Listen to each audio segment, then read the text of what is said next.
Un es vēlos lasīt no Apostoļu darba grāmatas 26. nodaļas, kur Pāvils stāv ķēniņa Agripas un Fēsta priekšā, un viņam ir aizstāvēšanās runa. Un ko viņš vēlas pateikt? Un ko viņš saka? Dievs man palīdzējis līdz šai dienai, un es šeit stāvu kā liecinieks maziem un lieliem, neko citu nesludinādams, kā vien to, ko pravieši un Mūzes par nākamām lietām runājuši. Ka Kristum bija jācieš, ka viņš pirmais no mirušiem augšām cēlies, sludināt gaismu savai tautai un pagāniem. Āmen. Esiet sveicināti šī skaistajā ziemas dienā, kaut gan laikam jūtams ir pavasars. Man ir prieks kalpot jūsu priekšā. Un sevišķi šī laikā, kad tuvojās Lieldienas, brīnišķīgs kristiešu notikums, vissvarīgākais notikums kristiešu dzīvē, kristietības pastāvēšanā. Jo tieši caur šo notikumu jūs šeit esat, es šeit esmu un mēs dzīvojam. Es šodien vēlos ar jums parunāt par to, kāpēc kristieši par savu simbolu izvēlējās vienkārši koku krustu.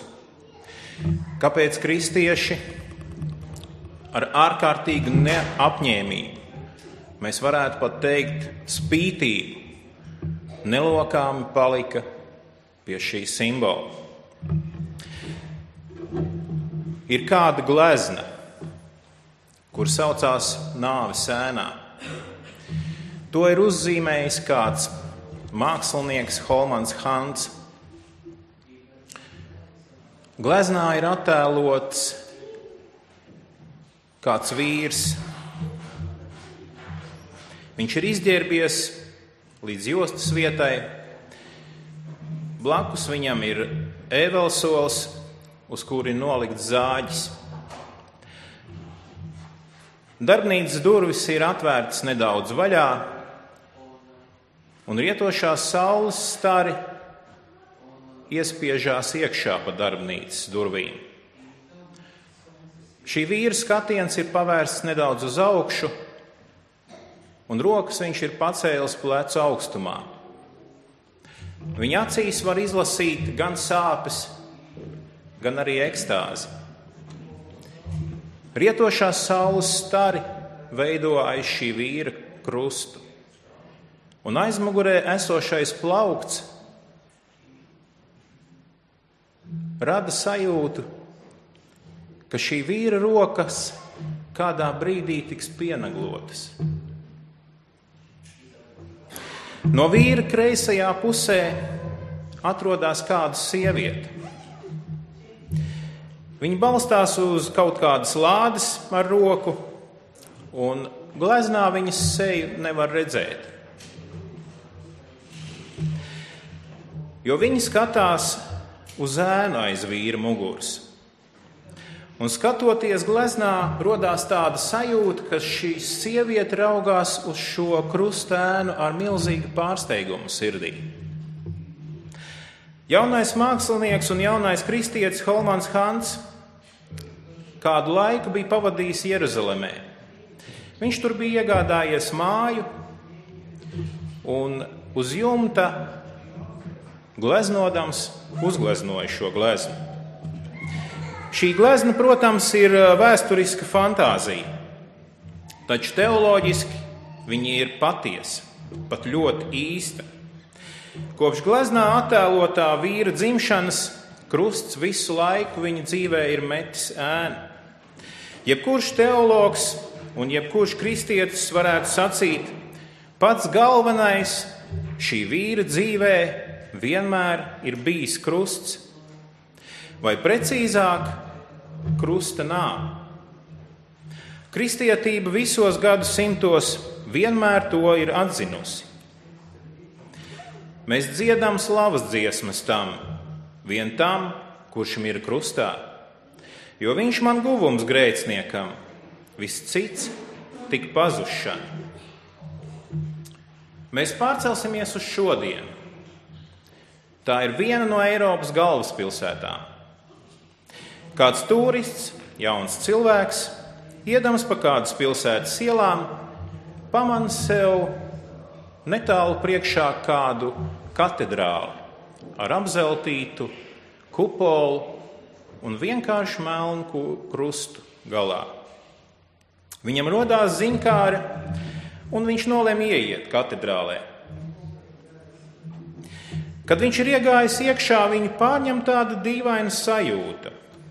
It kā kāds vēlētos viņu piespiest pie grīdas. Mazliet apradis, pēc kāda laika posma viņš pamana, ka vienalga, kur viņš met savas acis, viņš visur pamana vienkārši krustu vai iedomātu krusta attēlu.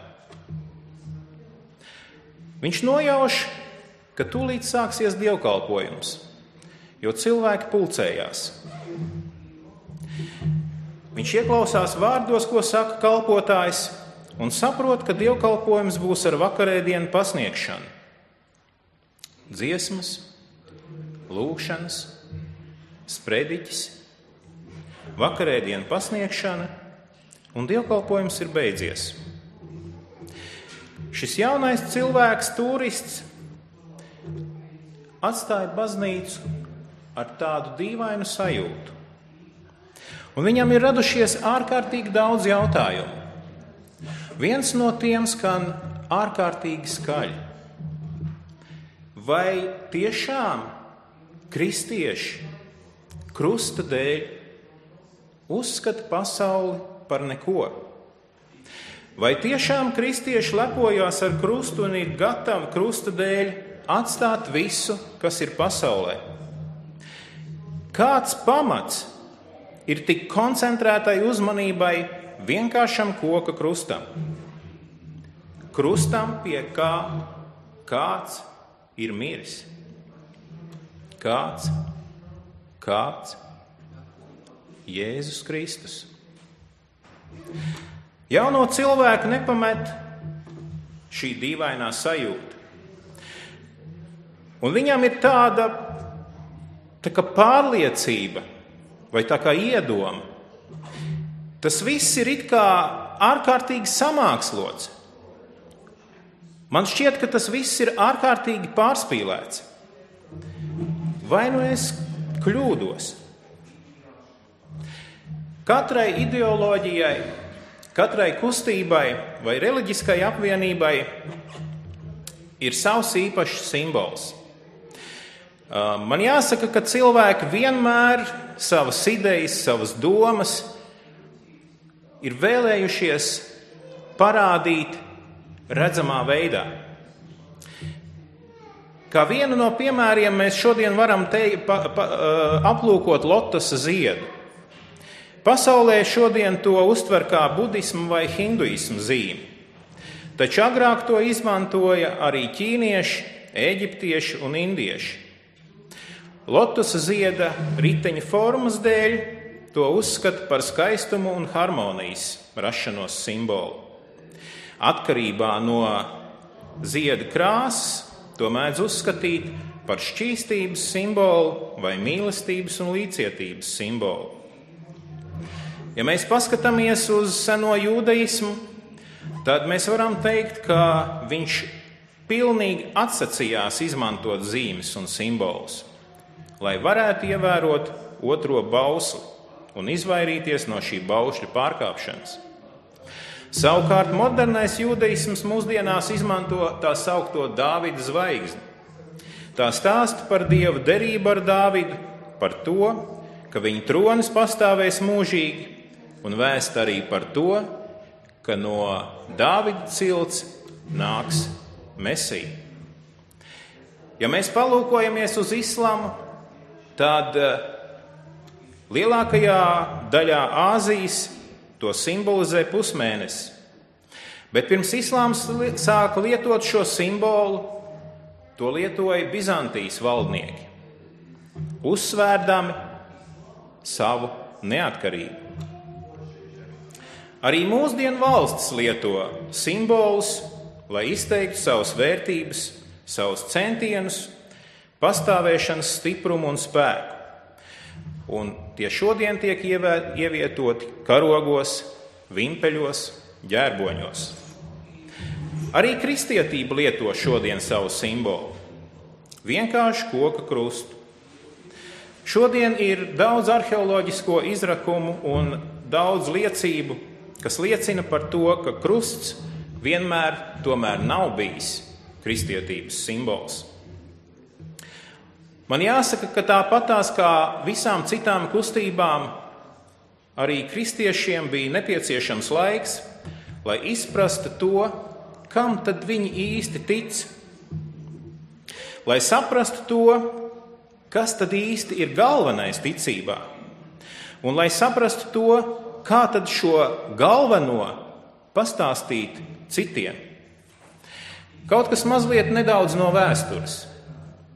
Tā kā kristiešiem tika izvirzītas visšausmīgākās apsūdzības un apvainojumi, kā arī kristieši tika nemitīgi vajāti, tad viņiem bija jābūt ārkārtīgi uzmanīgiem un bija jāizvairās no savas pārliecības atklātas paušanas. Bija arī jābūt uzmanīgiem, sludinot savu viedokli.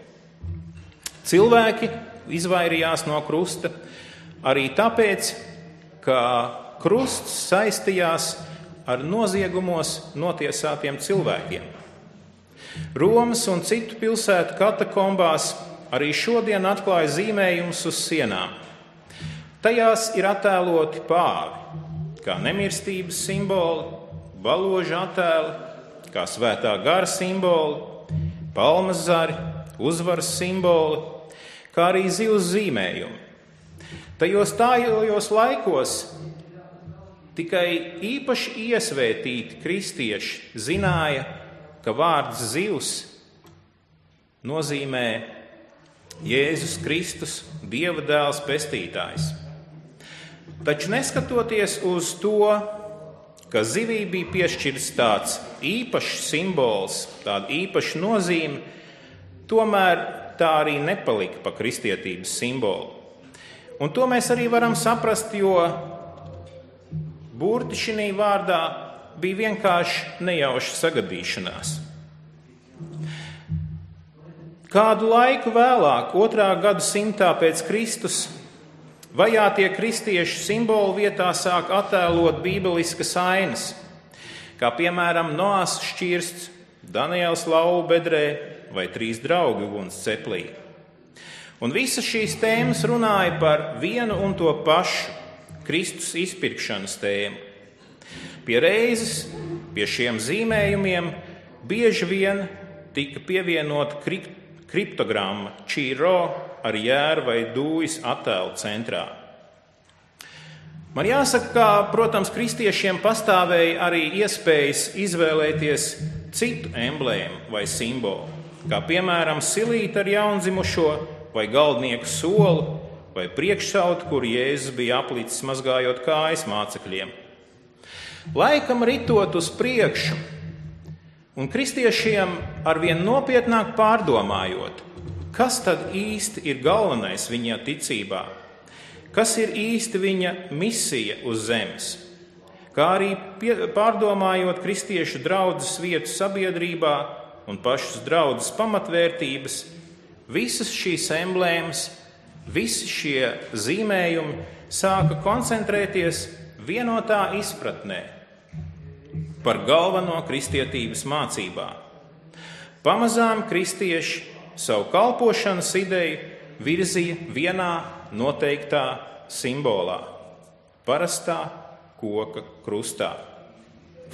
Neskatoties uz to, ka jebkurš cits simbols būtu daudz pozitīvāks, vai vairāk mieru nesošs, vai arī būtu vairāk paudzes cerību un mīlestību, kristieši tomēr izvēlējās koka krustu. Pat pārdzīvojot necilvēciskas šausmīgas vajāšanas, spīdzināšanu, nāvi, kristieši par savu simbolu atstāja vienīgi vienkāršu koka krustu. Un 21. gadsimta cilvēkam ir pilnīgs pamats uzdot jautājumu vai izsacīt atziņu.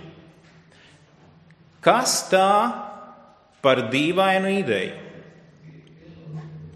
Krusta divi koki jau kopš senatnes bija simbols visuma un zemes attiecībām. Bet kristieši savu simbolu meklēja argumentus pavisam no citas puses. Kā galveno Jēzus Kristus misijā un izpratnē kristieši nevēlējās pieminēt ne Jēzus dzimšanu, ne Jēzus Kristus mācības, ne arī viņa kalpošanu. Kristieši pat nevēlējās pieminēt viņa augšām celšanos. Viņi nevēlējās izcelt viņa doto svētā gara dāvanu. Bija tikai viens notikums Kristus dzīvē, kas ārkārtīgi spēcīgi uzrunāja jebkuru kristiešu sirdi. Nāve. Krusta nāve. No vēstures atradumiem un rakstiskām liecībām ir droši zināms, ka kristieši kopš 2. gadsimta zīmēja un iegravēja krustu kā savu ticības un pārliecības simbolu. Ir arī zināms, ka kristieši bieži pārmet krusta zīmi sev pašiem un arī citiem. Ziemeļāfrikā dzīvojošais jurists un teologs Tertuliāns bija viens no pirmajiem, kas aprakstīja kristiešu tradīcijas. Viņš raksta šādus vārdus: pie katra nākamā soļa un kustības, pie katras iziešanas un ieiešanas, kad mēs uzvelkam savus drēbes un apaus, kad mēs mazgājamies, kad sēžam pie galda, kad iededzam lampas, visās ikdienas dzīves parastajās gaitās mēs uzvelkam uz pieres krusta zīmi. 3. gadsimtā dzīvoja kāds cits teologs un mācītājs Kipriāns. Un tieši viņa laikā imperators Dēcijs uzsāka neprātīgas kristiešu vajāšanas. Nežēlība šajās vajāšanās bija tik šausminoša, ka Kipriāns bija pat nobažījies par savu ganāmo pulka morālo un garīgo stāju. Un Kipriāns savus draudzes locekļus mēģināja iedrošināt ar šādiem vārdiem: ņemsim arī mūsu galvas aizsardzībai pestīšanas bruņu cepuri, ka mūsu pieri tiktu nocietināti tā, lai pasargātu Dieva zīmi.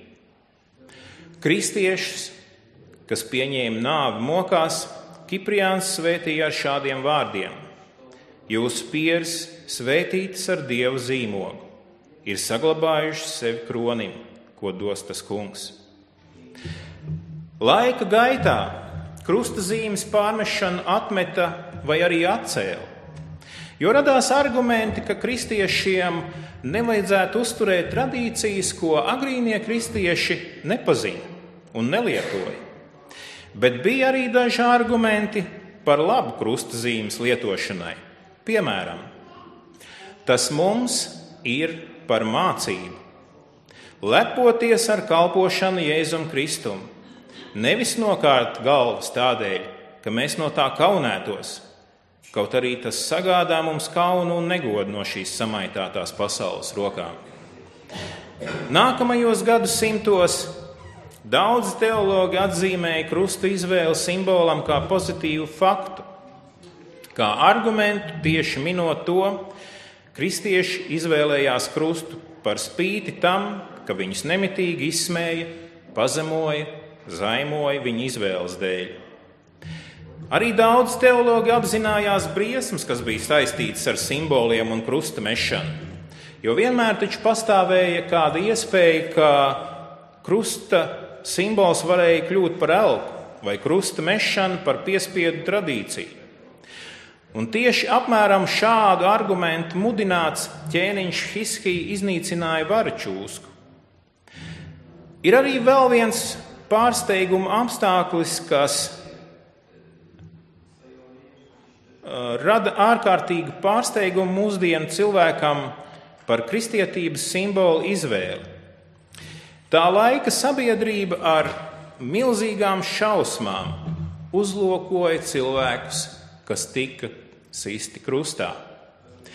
Un ja mēs palūkojamies no šī baiļu un šausmu viedokļa, mums arī kļūst saprotami labāk Pāvila vārdi 1. vēstulē korintiešiem 1. nodaļā. Jo vēsts par krustu ir ģeķība tiem, kas pazūd, bet mums, kas topam izglābti, tas ir Dieva spēks. Bet mēs sludinām Kristu krustā sisto, kas jūdiem apgrēcība un pagāniem ģeķība. Un ja mēs spētu ielīst tā laika inteliģenta cilvēka ādā un paraudzīties no viņa skatu punkta, tad atklātu, ka tā laika cilvēks nekad nespētu pielūgt cilvēku, kas ir notiesāts uz nāvi, sitot viņu krustā. Vispazemojošais soda veids, noziegumu un kauna apvienojums. Cilvēku, kas tika sists krustā, izslēdz no cienīgu un kārtīgu cilvēku aprindām. Par kādu pielūgsmi vispār nebija nekādas runas. Nav īsti zināms, kad radās ideja sist cilvēkus krustā, bet pat tad, kad romieši pārņēma krustā sišanas soda veidu, tad tas tika pielietots tikai ārkārtīgi smagos noziegumos apsūdzētiem cilvēkiem.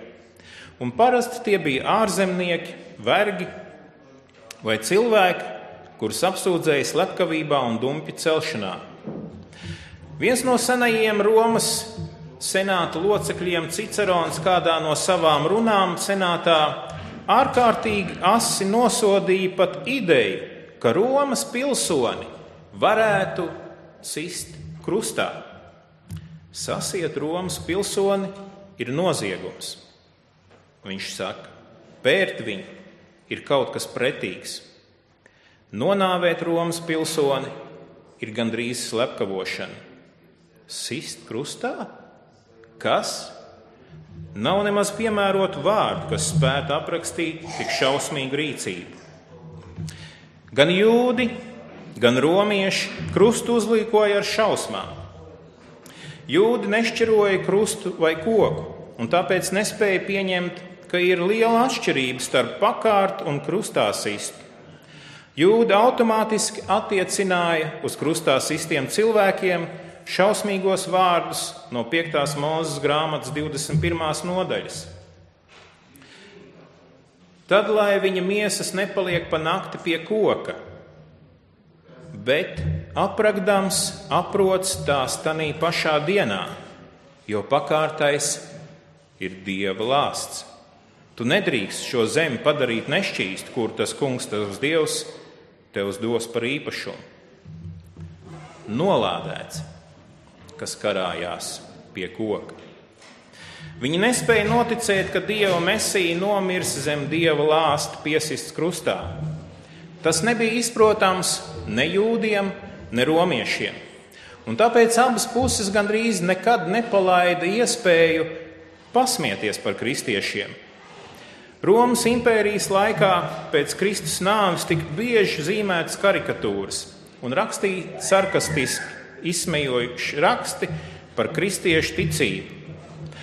Un 21. gadsimta cilvēkam, skatoties uz visiem šiem vēsturiskajiem apstākļiem un arī sadzīviskajiem apstākļiem, ir patiess pamats uzdot jautājumu, kāpēc tomēr krusts ir kristietības simbols. Neviens simbols vēstures gaitā nav tik drausmīgi izsmiets, tik drausmīgi pazemots, tik ārkārtīgi nicināts, kā šis vienkāršais koka krusts. 2000 gadu garumā krusts ticis nemitīgi pazemots un nicināts. Šis simbols vienmēr pasaules acīs ir ticis uzskatīts kā vājuma, un nespēka simbols. Kāpēc kristiešiem patika savu simbolu atstāt krustu? Vājuma un nespēka simbolu. Izskaidrojums laikam ir viens. Proti, ka krusta centrālā tēma bija Jēzus prātā. Vai kā mēs šodien sakām, misijas apziņā. Un kristieši, būdami uzticīgi savam kungam, ar lielu ietiepīgu apņēmību, es pat varētu teikt nepielūdzamu spītību, palika līdz galam uzticīgi savam skolotājam un viņa misijai. Rakstos ir tikai viens neliels, maznozīmīgs notikums, kurš aprakstīts Lūkas evaņģēlijā un kas liecina par to, ka Jēzus jau agri apzinājās savu sūtību šī pasaulē. Vecāki Jāzeps un Marija Jēzu nejauši bija pazaudējuši Jeruzalemē. Kad Jēzus ir atrasts, tad vecāku un dēlu sarunā atklājās Jēzus domas par savas dzīves nozīmi. Vai nezinājāt, ka man jādarbojās tēva lietās? Viens maziņš teikums, taču atklāja Jēzus attieksmi pret Dievu kā tēvu un skaidri izsacītu apziņu, ka viņam būs jāpagodina savs tēvs. Jau 12 gadu vecumā Jēzus skaidri apzinājās, ka viņš ir ienācis šī pasaulē ar īpašu nodomu. Viņš skaidri apzinājās, ka šis nodoms būs jāpiepilda. Evaņģēlija autori aprakstot Jēzus kristības un vēlāku kārdināšanu tuksnesī, skaidri uzsver un parāda, ka Jēzus nevēlējās iet vieglo populāro ceļu, bet apzināti pat mērķtiecīgi izvēlējās ciešanu un pārbaudījumu ceļu. Evaņģēlijos aprakstītās kalpošanas notikumu gaitai attīstoties, Marks, Matejs un Lūka izceļ kādu sarunu starp Jēzu un viņa mācekļiem, kad viņi ir devušies uz Filipa Cezarejas ciemienu. Jēzus saviem mācekļiem jautā, ko tad ļaudis domā par viņu? Un noskaidrojis, viņš uzdod saviem mācekļiem tieši jautājumu, bet jūs? Ko jūs sakāt mani esam? Bet Pēters atbildēdams uz to sacīja, tu esi Kristus. Un viņš tiem stipri piekodināja, lai nevienam par viņu neko nesaka. It kā vienkāršs un reizē pamatots jautājums. Kad Pēters apstiprina, ka Jēzus ir Kristus, tad Jēzus atklāti un brīvi sāk runāt ar mācekļiem par viņiem pilnīgi neizprotamām un nepieņemamām lietām. Marka evaņģēlijā 8. nodaļā, 31. un 32. pants. Un viņš tos sāka mācīt, ka cilvēka dēlam daudz būs ciesti, un vecai un augsto priesteru un rakstu mācītāju atmestam tapt, un tapt nokautam, un pēc 3 dienām augšām celties. Un viņš runāja šo vārdu pilnīgi atklāti. Un Pēters viņu saurupu veidis iesāka viņu apsaukt. Jēzus atklāti un brīvi sāk runāt ar mācekļiem par savu nākotnes redzējumu. Lai arī viņš aizliedz saviem mācekļiem teikt ļaudīm, ka viņš ir Mesija, tomēr par savu uzdevumu pasaulē viņš sāk runāt atklāti. Un tieši tas, ka mācekļi viņu atzina par Mesiju, ļāva Jēzum sākt runāt atklāti par savu dzīves mērķi. Jēzus atklāti un brīvi sāk runāt par savu nākotnes redzējumu, taču Pēteris par tik neracionālu un nevienam nesaprotamu mērķi paved savu skolotāju malā un iedrošinās iebilst skolotājam ar stipriem vārdiem. Atkāpies no manis, Sātans, skan Jēzus atbilde. Tu nedomā pēc Dieva prāta, bet pēc cilvēka prāta. Teologi parasti šo notikumu sauc par pirmo ciešanu paredzējumu. Otrs paredzējums tika izteikts nedaudz vēlāk, kad Jēzus kopā ar mācekļiem slepus gāja cauri Galilejas novadam. Marka evaņģēlijā 9. nodaļā 31. pantā. Cilvēka dēlu nodos cilvēku rokās, un tie viņu nokaus, un nokauts viņš pēc 3 dienām celsies augšā. Evaņģēlists Marks piebilst, ka visi mācekļi pēc šī teikuma neko nesaprastami ārkārtīgi izbijās. Evaņģēlists Matejs atkal papildina Marka sacīto un piebilst, ka mācekļi noskuma. Taču Jēzus vārdos skan kaut kas ārkārtīgi svarīgs.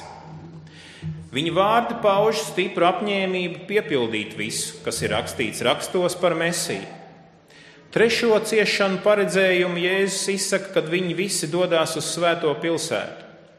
Evaņģēlists Marks, aprakstot šī notikuma sākumu, izceļ godbijību, ar kādu Jēzus uzsāka savu mērķu īstenošanu. Marka evaņģēlijā 10. nodaļā no 32. panta.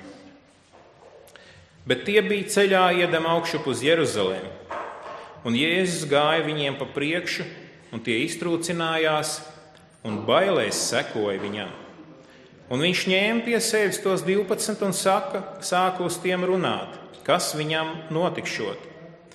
Redzi, mēs ejam uz Jeruzalemi, un cilvēka dēlu nodos augstajiem priesteriem un rakstu mācītājiem, un tie viņu notiesās uz nāvi un nodos viņu pagāniem.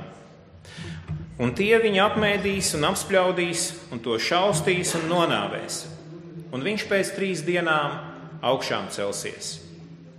Lūk, aprakstot šo notikumu, papildina ar nelielu komentāru, lai piepildītos viss, ko pravieši rakstījuši par cilvēka dēlu. Šie 3 nāves paredzējumi piešķir krusta notikumam īpašu nozīmi. Jēzus pakāpeniski, bet ļoti noteikti ved savus sekotājus pie krusta. Pie krusta, ko katram viņa sekotājam agrāk vai vēlāk nāksies uzņemties. Jēzus apzināti sagatavo savus mācekļus tālākajiem šausminošajiem notikumiem. Atstāstot notikumu gaitu un izteiktos vārdus, Marks sagatavo savus lasītājus notikumiem, kas aizskārs jebkuru kristiešu sirdi un prātu. Marks it kā netīšām, bet tai pašā laikā ārkārtīgi noteikti paziņo, ka Jēzus Kristus gatavojās savu nodomu piepildīšanai. Godības kunga krusta koku es uzskatu kā brīnumu. Nācis, kas ar vieglu roku, par tukšu sauc lepnību. Neko lai dārgu netur, vien Kristu krustā mirušu, ko citi tur par dārgumu, dēļ viņa labprāt atstāja. Ja mēs pamēģinām visu šo dzirdēto salikt kopā, ir pamanāms tas, ka uzsvars netiek likts uz to, ka Jēzus tiek nodots. Uzsvars netiek likts to, ka viņi nodod paši māceklis. Uzskats netiek likts uz to, ka viņi noraida paši tautieši un tautas vadītāji. Nav uzsvars arī uz augšām celšanos momentu. Nav likts uzsvars arī uz to, ka Jēzus sevi dēvē par cilvēku dēlu. Bet uzsvars tiek likts, ka tiek savienotas 2 vecās derības ļoti svarīgas nodaļas. Jesajas grāmatas 53. nodaļa un Daniela grāmatas 7. nodaļa. Neskatoties uz to, ka Jēzus sevi dēvē par cilvēku dēlu, kas Daniela grāmatā ir attēlots kā valdnieks, viņš pieņem arī cietēju kalpa tēlu un lomu no Jesajas grāmatas. Tādējādi savienojot abas šīs grāmatas. Jesajas grāmata 53. nodaļa no 3. panta. Taisni otrādi. Viņš bija nicināts. Labāk ļaudis no viņa vairījās. Vīrs, kam nebija svešas sāpes, un kas bija norūdīts ciešanās. Tāds, kura priekšā aizklāja vaigu, tā nicināts, ka mēs viņu ne par ko neturējām. Taču viņš nesa mūsu sērgas un ciešanas, un mūsu sāpes viņš bija uzkrāpis sev, kur pretī mēs viņu uzskatījām par sodītu, Dieva satriektu un nomocītu. Viņš bija ievainots mūsu pārkāpumu dēļ un mūsu grēku dēļ, satriekts. Mūsu sods bija uzlikts viņam, mums par atpestīšanu. Ar viņa brūcēm mēs esam dziedināti. Daniela grāmatā 7. nodaļā no 13. panta. Kamēr es vēroju nakts parādību, redzi, kā debesu padebešos nāca kāds, kā cilvēka dēls savā izskatā. Tas pienāca pie cienījamā sirmgalvi un to nostatīja sirmgalvi priekšā. Viņam tika piešķirta vara, godība un valdīšana. Tā kā viņam pakļāvās visas tautas, tautības un valodas. Viņa vara ir mūžīga. Viņa ķēniņa valsti neviens nekad nevar iznīcināt. Kāpēc kristieši ar tik milzīgu apņēmību izvēlējās krustu par savu simbolu? Kristietības pamats ir piedošana un izpirkšana caur krusta nāvi. Krusts kā simbols ataino pasaulē kristietības pamatvērtības – žēlastību, žēlsirdību, piedošanu, izpirkšanu, glābšanu, ticību, cerību un mīlestību. Kāpēc kristieši ar tādu spītību un ietiepību izvēlējās krustu par savu simbolu? Uz to mums sniedz Pāvila vārdi atbildi. 2. vēstulē Korintiešiem 12. nodaļā 9. un 10. pants. Tev pietiek ar manu žēlastību, jo mans spēks nespēkā varens parādās. Tad nu daudz labāk lielīšos ar savu nespēku, lai Kristus spēks nāktu par mani. Tādēļ man ir labs prāts vājībās, pārestībās, bēdās, vajāšanās un bailēs Kristus dēļ. Jo, kad es esmu nespēcīgs, es esmu spēcīgs. Vai tiešām vienkāršais koka krusts, vai tiešām krusta simbols ir vājuma un nespēka simbols? Āmen. Mūsu mīļais, dārgais debes Tēvs, mēs Tavu bērni stāvam Tavā priekšā, un mēs vēlamies Tev izteikt pateicību, godu un slavu par to, kad ir šis brīnišķīgais lieldienu notikums, šis vienkāršais koka krusts, kur dēļ mēs šeit esam, mēs dzīvojam, elpojam, mīlam, ienīstam, ciešam un atkal mīlam. Paldies Tev, debes Kungs, kad Tu esi dāvājis mums visdārgāko, lai mēs dzīvotu, lai mums būtu ticība, cerība, lai mēs spētu paust savu mīlestību, piešķirt saviem bērniem tik daudz mīlestības, ka tie tiešām varētu to nest pasaulē, rādīt to kā gaismu, kā siltu uguni, kas spēja aizdedzināt arī citu sirdis. Piešķir saviem bērniem žēlastību, lai viņi Tavā priekšā atrod mīlestību. Vienkāršais koka krusts. Viņš spīd majestātiski un diženi, un mums visiem ir prieks to uzlūkot. Dod mums, Kungs, dzīvē tādas acis, tādu prātu, lai tas tiešām paliek mūsu sirdīs, šis vienkāršais koka krusts.